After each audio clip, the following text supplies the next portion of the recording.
Thế giới hôm nay xin chào các bạn. Cho mình hỏi bạn đã bao giờ trải qua một ngày tồi tệ chưa?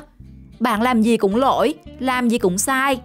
Khoa học đã nghiên cứu rằng trong một năm, mỗi người chúng ta luôn xuất hiện một ngày gọi là ngày đen tối. Lúc đó bạn không cảm thấy điều bất thường, nhưng bạn làm gì cũng sẽ thất bại, làm gì cũng phạm sai lầm. Nếu muốn tìm hiểu ngày đó sẽ như thế nào, thì hãy cùng Thế giới hôm nay khám phá video 30 người đen đuổi nhắc quả đất vì trải qua ngày đen tối.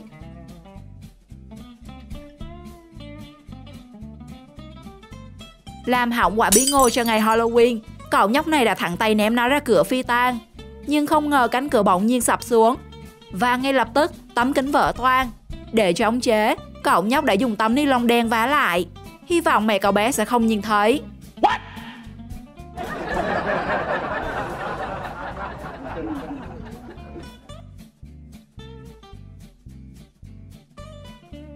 Ở một diễn biến khác, có lẽ vì quá chán, vì ông bố cứ mãi cắm mặt vào điện thoại, mà nhóc tỳ này đã xong phi thẳng một cước, khiến chiếc điện thoại bay cả mét. Nhìn mặt ông bố như thế, mày lại báo nữa rồi con ơi.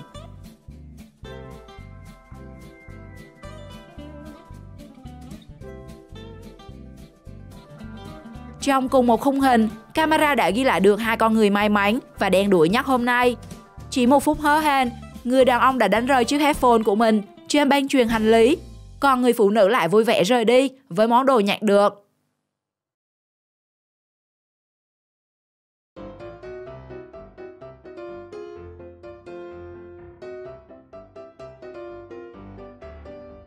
Mọi thứ có lẽ sẽ hoàn hảo khi dừng lại lúc chiếc xe được cứu hộ ra khỏi vũng nước. Nhưng một giây sau đó là thảm họa khi xe cứu hộ kéo chiếc xe tông thẳng vào chiếc xe khác. Thế này thì lại bão quá báo rồi.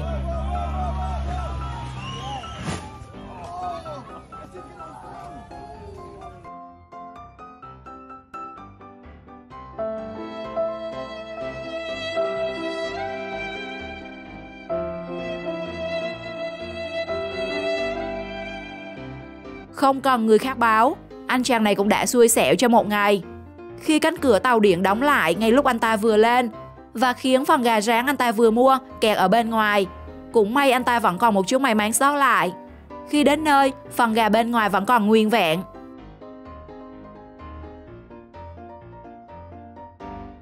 Hãy chú ý đến các loại kẹo khi bạn đang niềng răng. Có lẽ bạn sẽ không muốn gặp phải tình trạng dở khóc dở cười như cô nàng trong video này đâu.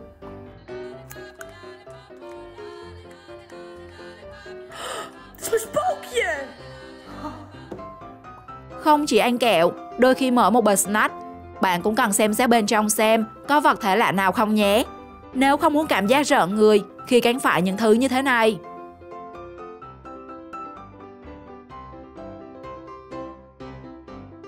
Nếu không yêu thì hãy nói, chứ đừng đu trend rồi báo nhau như vậy.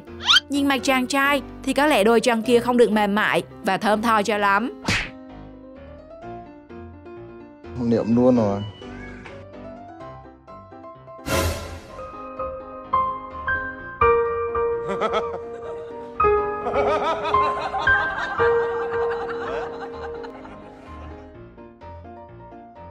Chủ nhân chiếc xe có lẽ đang rất tuyệt vọng khi nhìn chiếc xe của mình.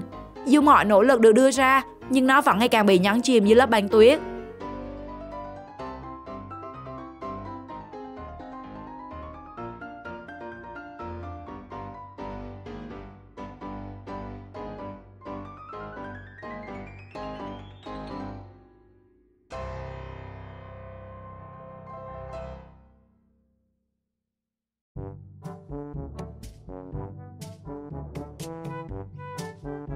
Khi đổ sinh tố ra ly, tốt nhất là bạn nên dùng muỗng để đẩy nó xuống. Đừng như cô gái này, nếu không một ngày của bạn sẽ bị phá hỏng ngay lập tức đấy.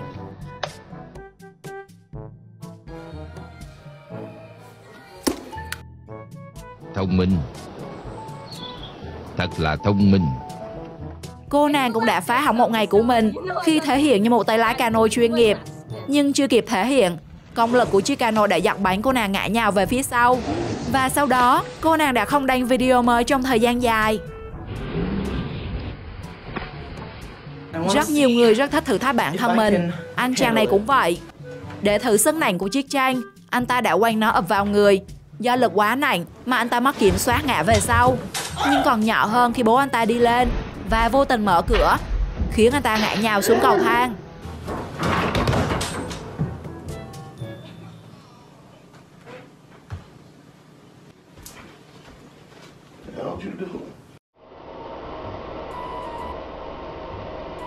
Nếu nói chủ nhân chiếc tàu triệu đô này xui xẻo, thì đen nhất có lẽ là người vận chuyển chiếc tàu này, khi họ là người chịu trách nhiệm chính trong việc phá hỏng khi đang hạ thủy chiếc thuyền.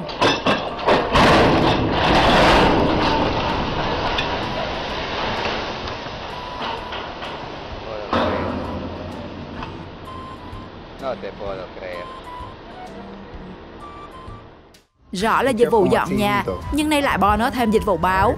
Chủ nhà chỉ vừa nói hãy cẩn thận với chiếc tivi thì anh chàng vận chuyển ngay lập tức trượt chân và ném luôn chiếc tivi của chủ nhà. Đen đến thế là cùng.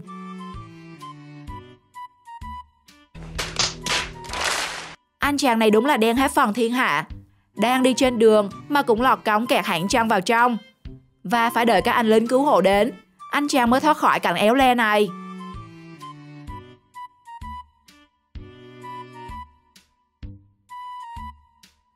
Đôi khi chúng ta cần phải cẩn trọng với những góc khuất xung quanh.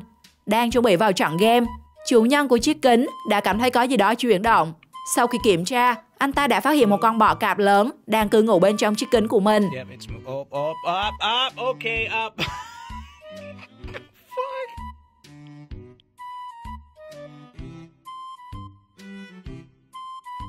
Các anh công nhân này có vẻ hôm nay đi làm vì đam mê, chứ đổ vỡ kiểu này thì nhà thầu đền còn không kịp ấy chứ. Lấy đâu tiền lương mà trả cho mấy anh?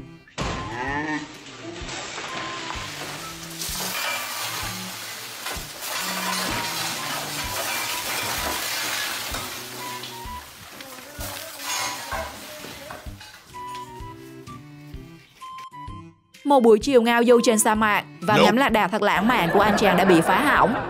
Chẳng biết anh ta chọc ghẹo kiểu gì mà bị chú lạc đà kia rượt té khói. Nếu như không xuống xe, có lẽ mọi thứ sẽ tuyệt vời hơn.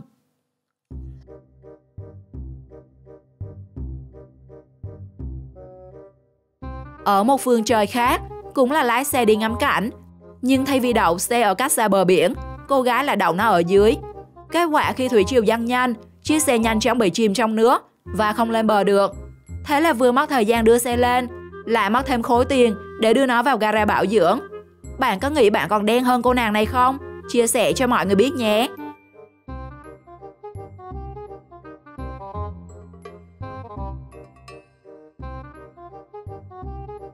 Một người đàn ông đã thể hiện tài nhào lộn của mình trước cô con gái.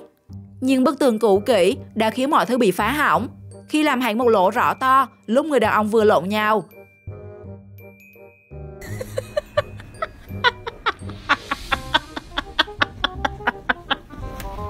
Để tránh bị vợ phát hiện, với IQ vô cực, ông đã nhanh chóng dời chiếc tủ kế bên sang che đậy.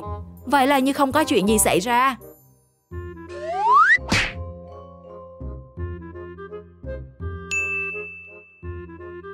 Cô gái này có lẽ là fan nhỏ nhất quả đất.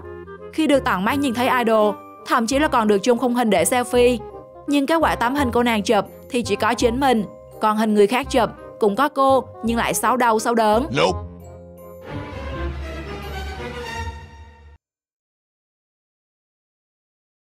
Trong khi đang quay video đăng TikTok, có lẽ thấy cô nàng cô đơn một mình, chú dơi này đã xa xuống nằm xuống bên cạnh, khiến khổ chủ giật bánh người mà bật dậy.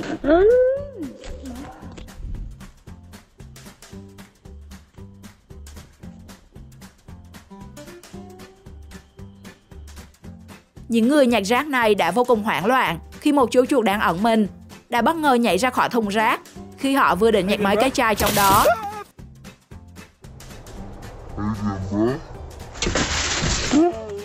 Còn gì nữa đâu mà khóc với sâu. Kiểu này thì tài xế chỉ đành đổ lỗi cho đống sình bùn đang lúng kia, chứ không thì lại mất ngày lương như chơi.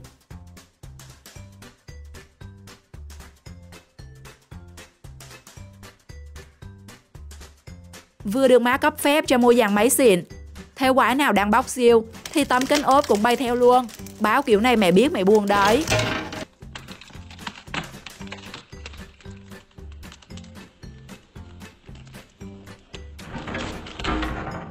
Cụ ơi, chỗ người ta đang làm đường, đổ xi măng đã gần xong, mà cụ nỡ lòng nào phi hẳn con chiến mã của mình vào.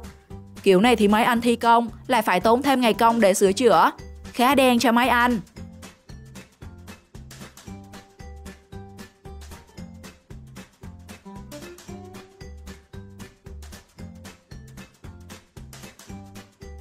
Đúng là không đẻ con gái đời không nể.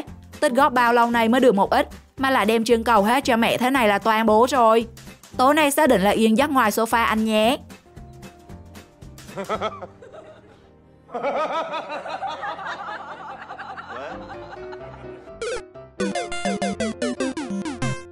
Bạn thấy sao với những pha đen hết phần thiên hạ này?